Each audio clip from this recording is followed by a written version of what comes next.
Pittsburgh Steeler fans, this is Bryan Anthony Davis. This is the curtain call. No, I am not Geoffrey Benedict.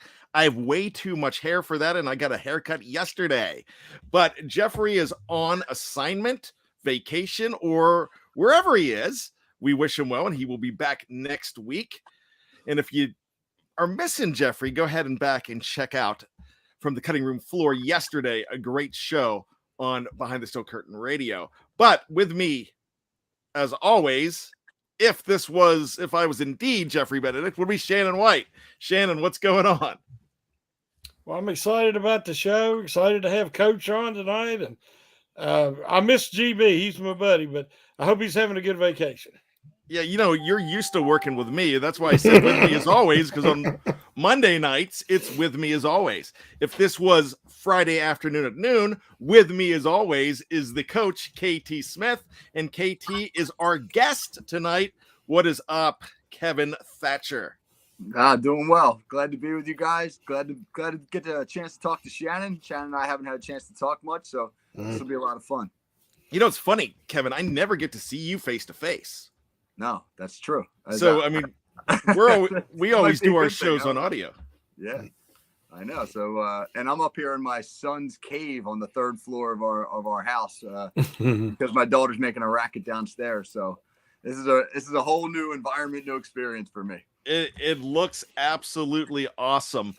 So, gentlemen, if you listen to Jeff Hartman's Let's Ride this morning, he said usually no news is good news in June, because usually if something happens in June, it's not great. But pretty good news for the Pittsburgh Steelers when they addressed an issue that everybody has been worried about even before Stephon Tuitt went down, was that defensive line. And they brought in defensive tackle Larry Ogunjobi. So, Kevin, you have been a proponent of bringing in Larry O for some time now, and I remember the two of us talking about it on our show. So tell me what Larry O brings to the Steelers. Right. I was really happy when I saw that they had signed him. You and I, you're right, talked a couple weeks back about that.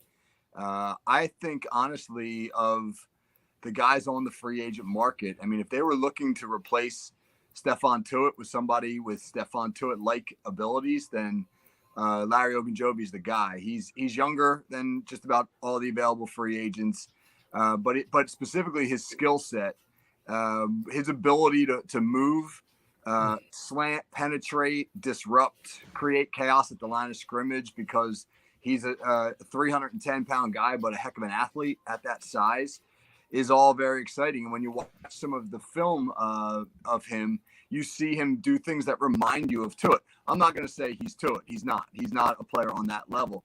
But he's comparable in terms of what he does. So you can see why the Steelers liked him and the natural fit he's going to be in this defense.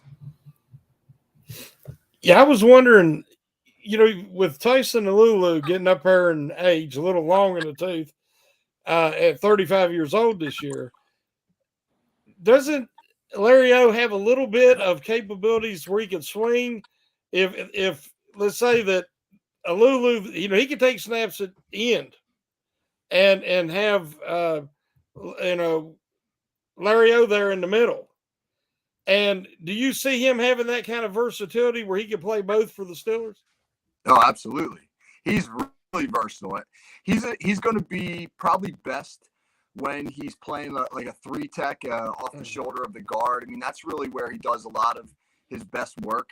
But he can bump out and be the 5 when the Steelers are in their base 3-4 if they need him to line up outside on the tackle. But like you were just alluding to, he can really go down on the nose and create some havoc. He's a great guy pushing the pocket in the pass rush, and that's something that's really exciting. Because if you get a guy on the interior who can push the center back into the quarterback's lap, that doesn't give that quarterback the ability to step up, which means now he's a target for TJ Watt coming off the edge. Usually that ability to step up inside lets the offensive tackle just run the edge rusher up the field and away from the quarterback. But if that pocket's getting pushed into his lap and he can't do that, he's just there for the edge rushers, and that's just exciting. The other thing, man, that I really like about him is like he was used really as a stunt guy in Cincinnati, where they would take him and line him up on, let's say, the inside shoulder of the guard, and then they'd bring him all the way across the court, the center's face into the opposite gap, which would force a double team. So if he's drawing double teams, then you're singling up on Cam Hayward or some of those other guys, man. So honestly, if I'm one of the stars on the Steelers defensive front, if I'm like Cam Hayward or TJ Watt, I'm thrilled by this because he's going to free those guys up to do some things on their own. So, Kevin, let me ask you this. Health is a big concern, and there is a reason that Larry O is available to any football team. The Jets took a look at him in June, and we've got to be aware of those players in June, and that's something we're going to talk about a little bit more. But how healthy do you feel that Larry Ogunjobi is compared to back in March when he did not pass a physical with the Chicago Bears? And that was a mammoth contract he was about to get with the Windy City team. Yeah, $40 million over 3 years. You know, I know he's not getting that in Pittsburgh, man. It's a 1-year deal, and I don't know. Have you guys seen terms yet? Have they announced terms? Mm-mm. Yeah. No, there's nothing official. Okay, so you're right. He lost out on a lot of money. That'll make him a hungry dog. You know, you really like that. The other thing, is he took that physical in Chicago in March. He injured the foot in January, so he really was less than 3 months out from the injury. I can understand why maybe he wouldn't pass. I mean, foot injuries aren't necessarily, oftentimes it depends on the nature of the injury and who specifically has suffered it. He's a 310-pound guy. That's a lot of weight to bear. The recovery time is going to probably be a little bit longer for that particular injury because of his size. When the Steelers got a chance to look at him in June, now he's 3 more months into the rehab. So you'd have to think that they felt pretty confident about where he was in his recovery for them to sign him. So I feel bad that, the guy lost out on a lot of money, but at the same time, that's the Steelers' gain, and hopefully they get a player who's now going to compete for another big contract. Absolutely. And the Steelers have always done a very good job of doing due diligence before bringing anybody in. But my question, do you think Chicago helped pave the way for Pittsburgh and scared off other teams, and that's the reason that he was available this late? Or do you think it was just time needs to pass before somebody calls up his agent? Yeah, that's a good question. It's hard to know. I can't believe he's still on the market, to be honest with you. So teams must have still had some concerns. And maybe you're right. Maybe Chicago did scare teams away because to in essence nullify that deal that's a big deal. That shows that obviously they had major concerns. I feel, though, that he's not going to be a guy that's going to need to play like 70-80% of the snaps. It's going to be a manageable workload for him. He's going to probably take some of Chris Wormley's reps in the base 3-4. He's going to rotate in with Alualo, like Shannon suggested, at the 1 tech. They might use him in some pass rush situations in their sub packages, but I can't imagine that he's going to get more than somewhere in the neighborhood of 40% of the snaps. And I think probably the Steelers felt like coming back from that injury, that's a manageable number. If you were saying to me, hey, they're going to use this guy on the nose and on 75% of the plays, I'd have real major concerns about that. So I don't think he'll hold up, but that's not going to be the case. Yeah, I can imagine or envision Hayward, Alulu, and even Loudermilk starting the game, and then having giving them guys some rest and spelling Hayward because he played way too many snaps last year, and bringing in, say, Adams and Wormley and Ogunjobi. I'll say it right eventually, but that's only going to make them all keep them fresh and make them more productive. So I don't think that Larry O has to be a starter. I think he would be very effective coming in because him and Adams both are quick twitch athletes, are really good at penetration and would be effective pass rushers. How do you feel about that?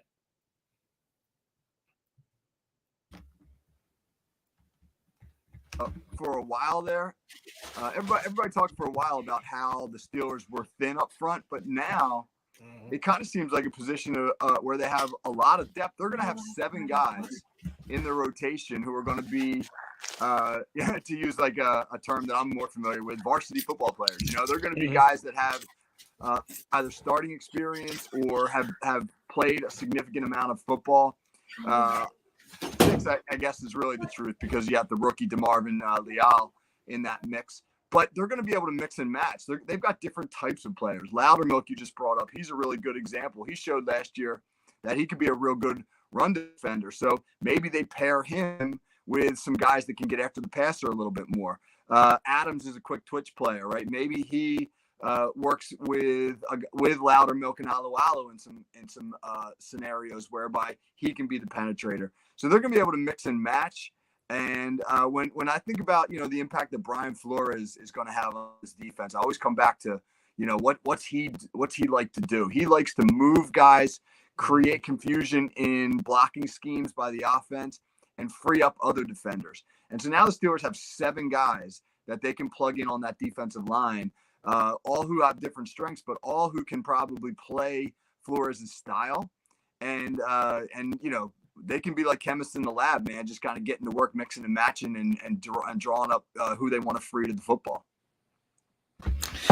Kevin, last night on the Scobro show, the title was the Pittsburgh Steelers defense now fixed?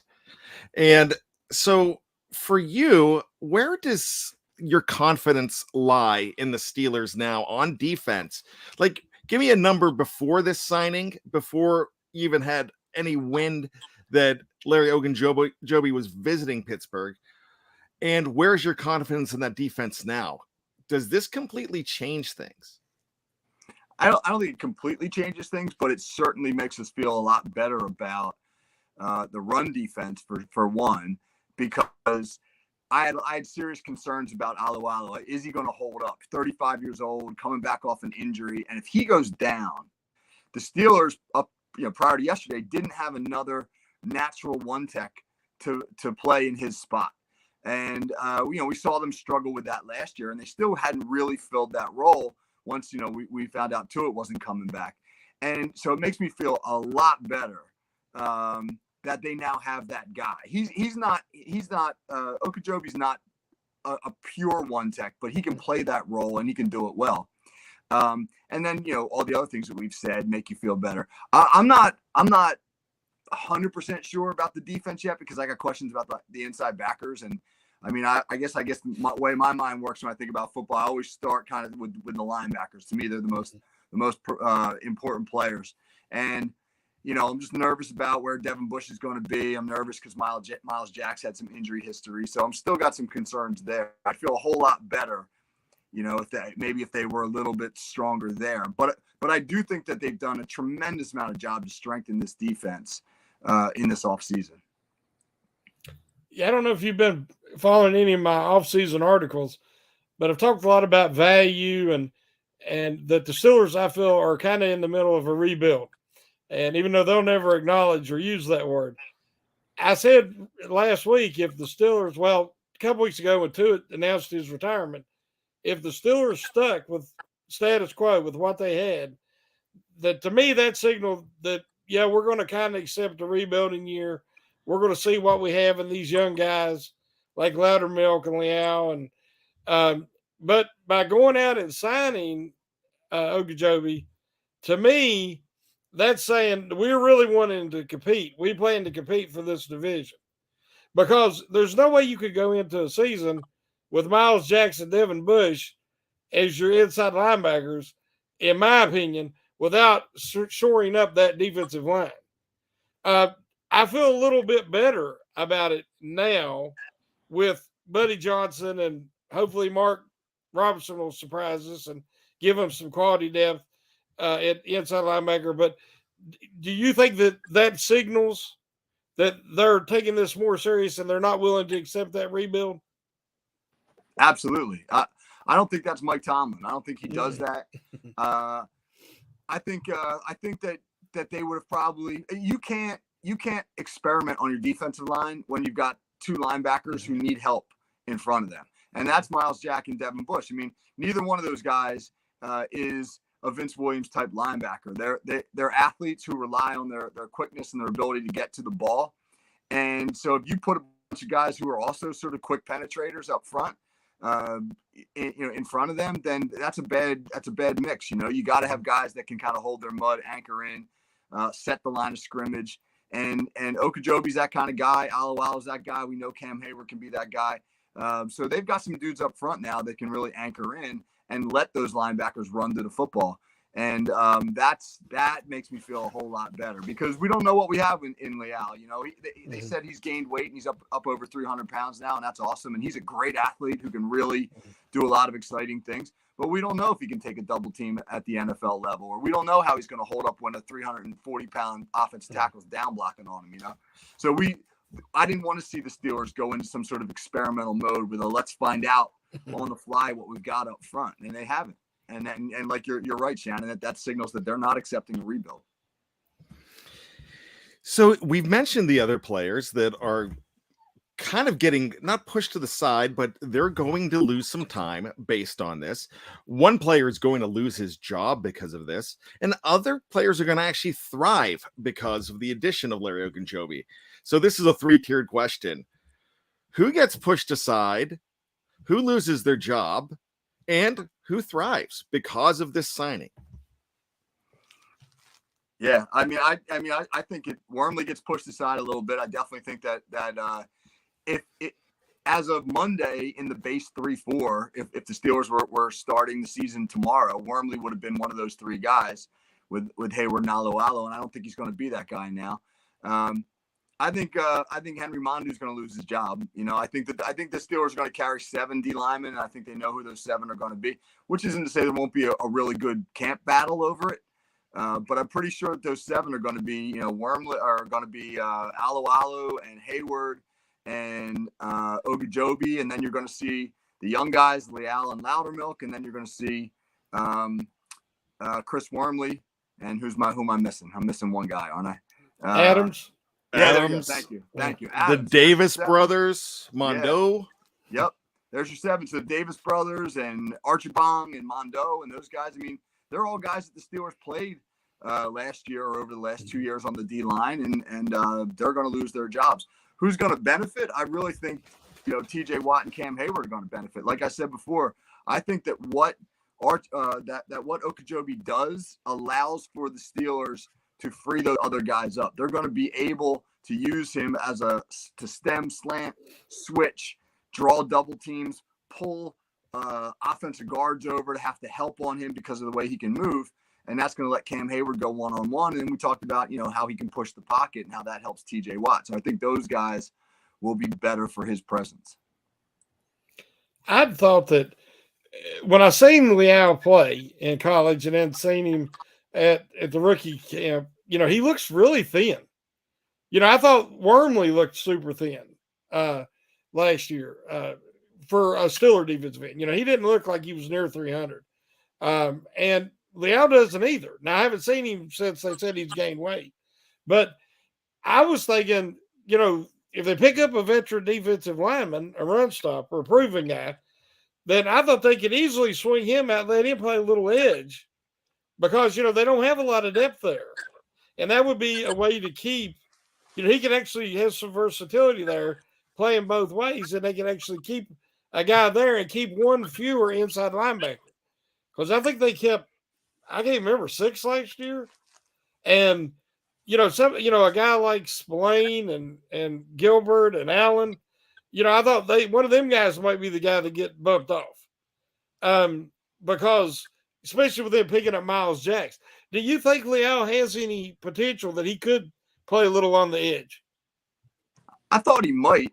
Coming out of the draft, he was 283 pounds, and I thought maybe they'd make him a big Lamar Woodley and stand him up a little bit. That's what I was thinking, yeah. Yeah, it doesn't seem like that's the direction they went in, though, because when you read it now, they say he's like almost 305 or something like that. So that'd be a big stand-up edge, 305, Well, there are so many possibilities, and I know I'm excited about this, but I set you up with a question earlier, and you talked about Hayward and Watt. But, man, I'm thinking right now, if I'm Alex Highsmith, this probably opens the door pretty well for success for me because, he did well in limited time with Stephon Tuitt, and Stephon Tuitt hasn't been around in almost 25, 26 games.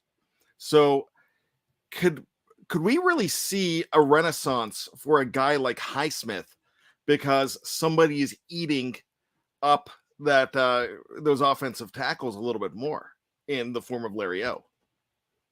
You're going to see a lot of one-on-ones. You can only double so many guys, and so if Ogunjobi's being used as a move guy to mess with the blocking schemes, and teams want to double on Hayward, teams want to keep a back or tight end in to chip on Watt, Highsmith's drawing one-on-ones.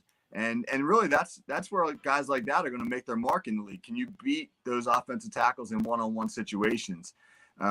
So yeah, you're right. He's kind of had it teed up for him right now, and we'll see what he does with it.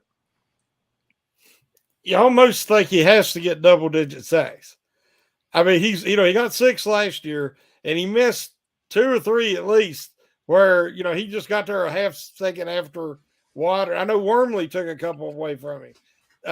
So I think that the reason the Steelers went after Flores is because Keith Butler retired. I believe that not only did that free up a position, a need, but they need somebody who can design, is accomplished at designing pass rush schemes, and we know Flores is, and also very good with linebackers. So I'm thinking that you're going to see the Steelers have been kind of predictable in their pass rush at times. They haven't done a lot of stunning last year, like a lot of teams did. They a lot of times they just sit there 4 guys, and were successful because Watt's unstoppable and Hayward, just dominates. But I think that they could see the first time they had some real creativity this year, and seeing some blitzes and that we have and coverages behind it that we haven't seen before. How hard do you think that's going to be for these guys to pick up, just in this offseason? I don't think it's that hard, to be quite honest with you. He runs a lot of stuff. What Flores is great at doing is giving offenses a confusing pre-snap look, but then running like base stunts out of it. So the stunts themselves, in terms of where the guys are going, is not that elaborate. What it is the pre-snap look, and so it's kind of like the reverse of what offenses do with formations. You can throw all these elaborate formations, shifts, and motions at a team, but when the ball's snapped, you're probably running inside zone. You're probably running a core play. And I think, when I look at Flores, I see some pretty core stunts, like a gap exchange stunt where the tackle's going down into the B gap and the backer's looping over top of him and taking the C gap. They'll run that, but they'll do it with like 8 guys walked right up to the line of scrimmage, and the offense having to sort of guess, like, well, who's coming and who's bailing. And, the ball gets snapped, and, here 4 guys rush and 3 guys bail into different coverages, et cetera. And it's very intricate looking, but the result where everybody ends up is not much different than something that they would normally do. So I think really what the Steelers have to be able to do is simply understand the concept, the big picture concept. And from everything I've read, Flores is a really good teacher. I can't remember which Steeler player said it, but he said having Flores out there is like having a cheat code, because he's so good at explaining things, and he explains things in a way that makes you like really understand them in a different light. And having a teacher like that is so valuable to players, and it raises their confidence level so much. And when you're a confident football player, you're a fast football player. One thing we say all the time is like a slow mind equals slow feet. When you're thinking and you're not unsure of what you do, you don't play as fast because your brain's muddled and your feet aren't moving. But when you're confident and you know what you're doing, you play fast. And it sounds like Flores is a really good teacher, and that should translate to a faster defense. Let me ask you this. The Cincinnati Bengals got 7 sacks out of this guy and did very well stopping the run last year. When he went out in the first playoff game against the Raiders, they really suffered at that point. So my question to you on this is one of my Bryan Anthony Davis unanswerable questions. But do you think that the Bengals may have won that Super Bowl if they had that extra guy on defense? Ooh, that is a hard one, right? I do that to you all the time. I know that. I know. I gotta think back. I don't know. I mean, when I think about that Super Bowl, I think about Matthew Stafford's no-look pass on the winning drive that he made. But I did a film breakdown of that because I did it as like one of the 5 greatest throws in Super Bowl history. But the thing that stands out for me about that pass that Stafford made was how comfortable he was in the pocket. How much time he had to sit back there and look at what the defense and what was going on there. And he stepped up into a really comfortable pocket. So maybe with Ogunjobi out there, that pocket isn't as comfortable. I mean, he's a guy, again, like we've said before, who does a great job of pushing the offensive lineman into the quarterback's lap. And if Matthew Stafford doesn't have as much time to process what's going on, maybe he can't make some of those throws. So I'm going to hedge by saying I don't know the answer to that question, but it certainly makes sense in that he could have made Stafford's life a little more difficult. We've talked about, the pre-snap. The Flores will show, like I said, everybody up, 8 guys near the line of scrimmage, and then drop back right before the snap. Teams were doing that to Ben Roethlisberger and the Steelers' young offensive line last year all the time. And they struggled mightily trying to figure out what was going on. Blown assignments. And so we can see how effective that can be. My concern is we got a new secondary pretty much in that Wallace is going to take over for Hayden, who was kind of the glue guy. He was, the instructor, the coach in the secondary. And then you have Witherspoon being his first full-time starter for the Steelers. And we're going to have Kazee, who's going to be playing some deep safety, which he's great at. But my concern is the communication of those guys, because you could, if the coverage, if they blow a coverage, it can be an easy 6. Do you think that they're going to have any issues trying to, like you said, as long as they understand the fundamental, the plan of each play, but do you think there could be any growing pains there with Hayden no longer around? There can, but you know what? They just paid Minkah Fitzpatrick a whole lot of money to make sure that stuff doesn't happen. That's true. That comes with that contract. Mm-hmm. You're gonna make that money, then you need to make sure that all the communication is straight, because that's Minkah's job now. He's going to be the guy at safety to get all the coverages organized. So I'm going to bet that he figures it out, because there's an awful lot of cash on the table for him. And he does have experience with Flores, so yeah, for good or for bad, Yeah, I actually don't think that's a problem. I think that was kind of overblown a little bit. Kevin, let me ask you this. If we go ahead and power rank the Steelers position by position, and let's just go 5 through 1, where are you going to put the defensive line? Are they going to make the top 5 again? We including the offense? Yes. Where are they gonna? Yeah, they're gonna make the top 5 for sure. I can't think off the top of my head of 4 position groups where the Steelers are stronger.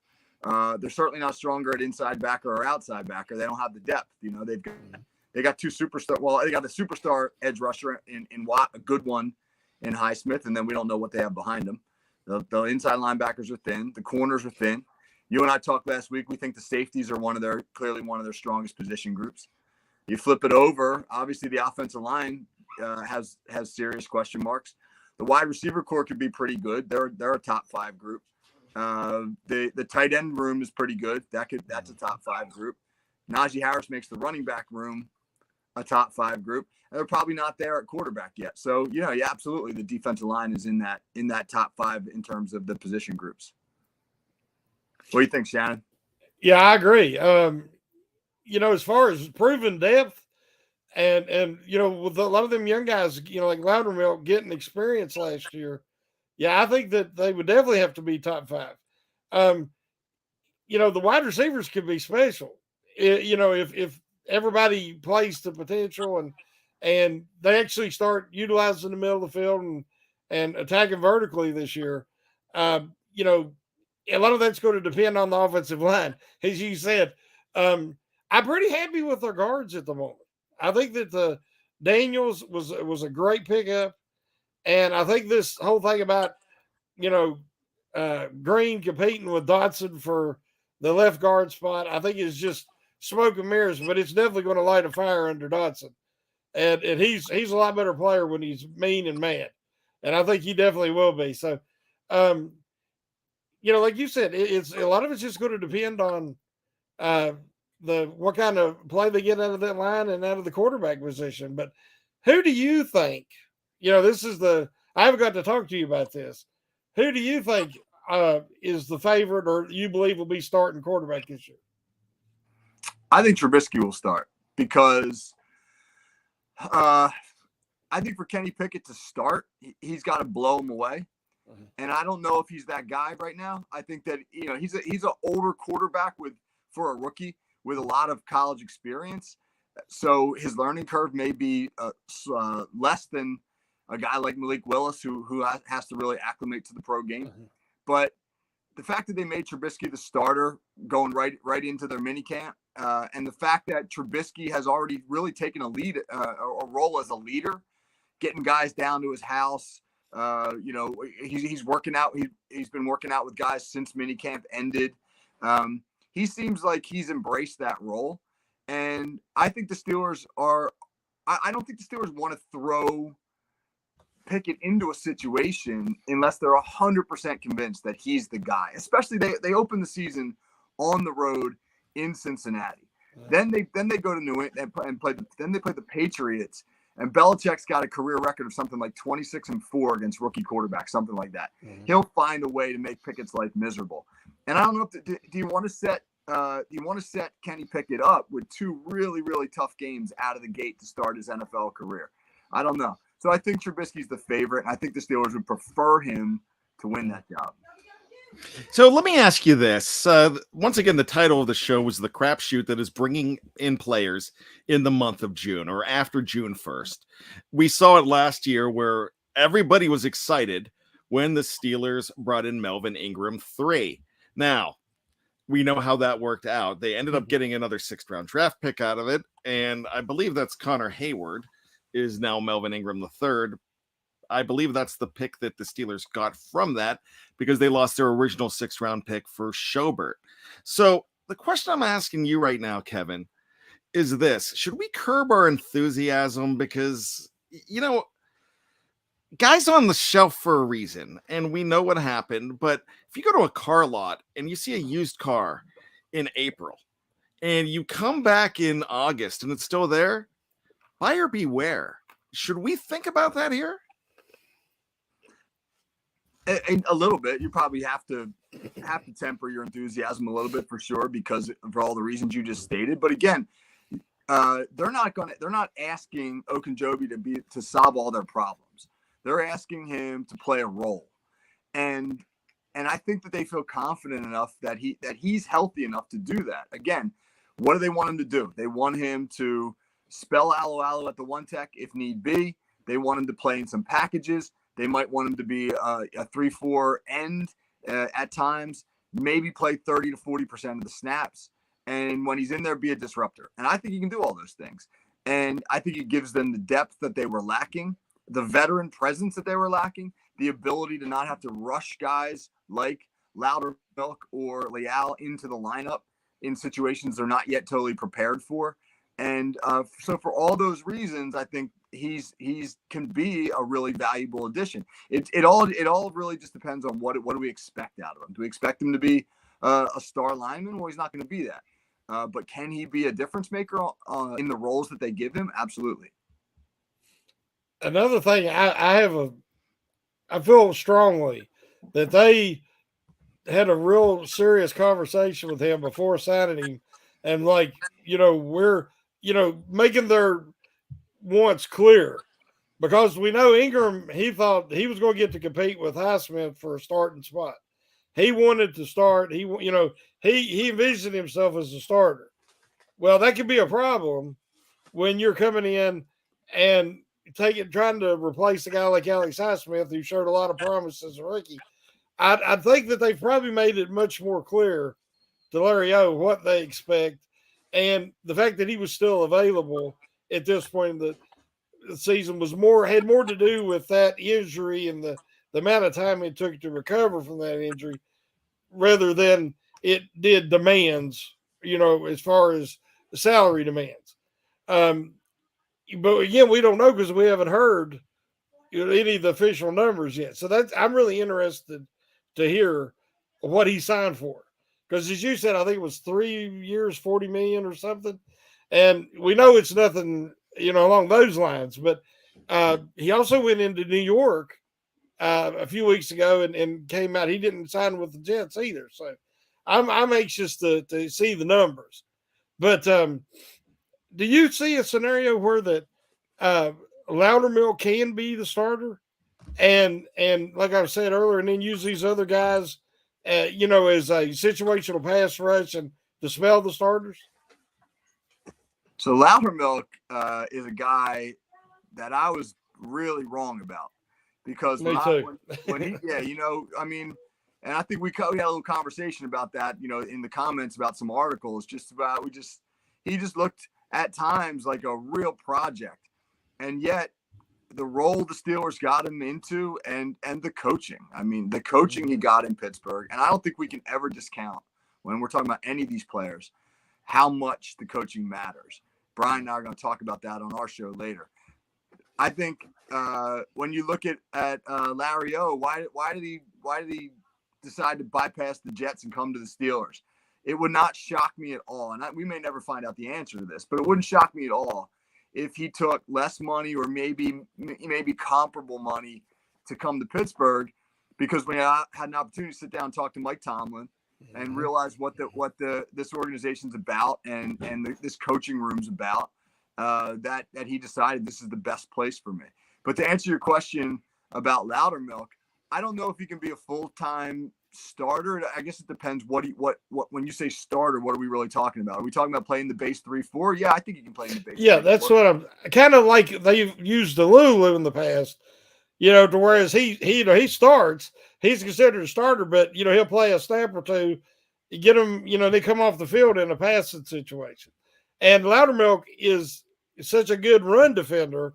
If he's going to get substantial playing time, I figure it would be early on the early downs, and then maybe come off the field for the situational pass rush situations. Yeah, that's a good role for him, and hopefully as he grows, he'll offer a little bit more as a pass rusher. Winning first down is going to be huge for the Steelers, absolutely huge, because they don't want to be in a situation where teams can feel comfortable running the football. If the Steelers are in a lot of second down and fours on defense, and offenses now have the whole playbook available to them, that's a bad thing for the Steelers, especially in the run game, because now you're really relying on Bush and Miles Jack to play a bigger role.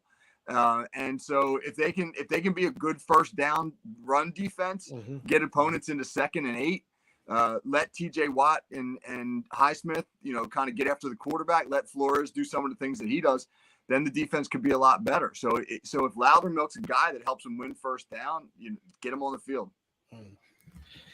My final question about bringing in Larry Ogunjobi is this.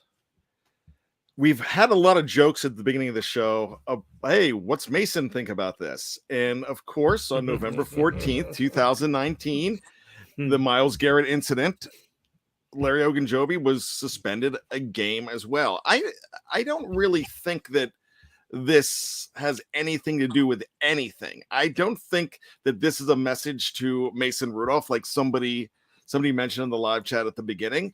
And I think this is a situation where a guy is sticking up for the color of the uniform, just like the Steelers were doing the same thing. What are your thoughts on that? Or is this completely blown out of proportion? Because I kind of think it is. Everything I've read about Larry O is that he's a great teammate, and that the guys in the locker room love him. One of the reasons that players in Cleveland were mad when he left was because they did value him so much as a teammate. And what I saw him do in that infamous night in Cleveland with Mason Rudolph was stick up for his teammates in a way that, like, you would like to think that the Steelers would have stuck up for Mason Rudolph. I'm not saying they didn't, but I was a little surprised, given like the violence of Myles Garrett's act, that the Steelers on the field didn't just absolutely lose it. I was a little surprised at the restraint that they showed. And I'm not saying I'm disappointed in it that they didn't, I don't know, start a brawl or something like that.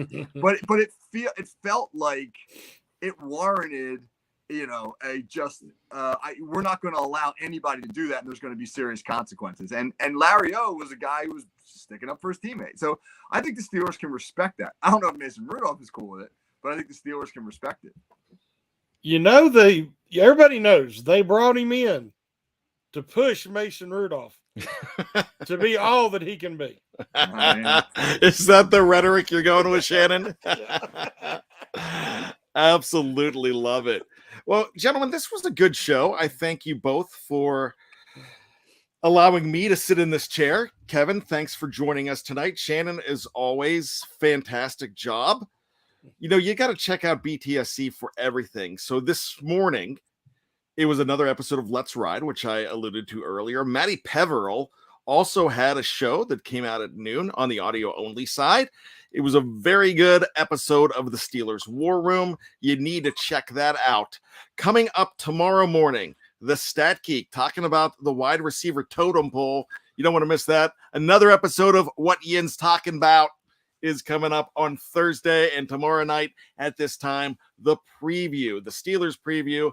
Bryan Anthony Davis joining the one and only Geoff Hartman and Dave Schofield. So we will be together again. Our show runs, KT, you and me, we're going to be running at noon on Friday, and we're going to be talking about Mike Tomlin's interview and the Mike Tomlin coaching philosophy. So absolutely love it. But when you're on the show, Kevin, it's always a clinic. We appreciate you being here. So thank you so much. Yeah, thank you guys. Shannon, excellent to talk to you. Good to see you. It was awesome. It was awesome. It was a privilege, and I enjoyed it.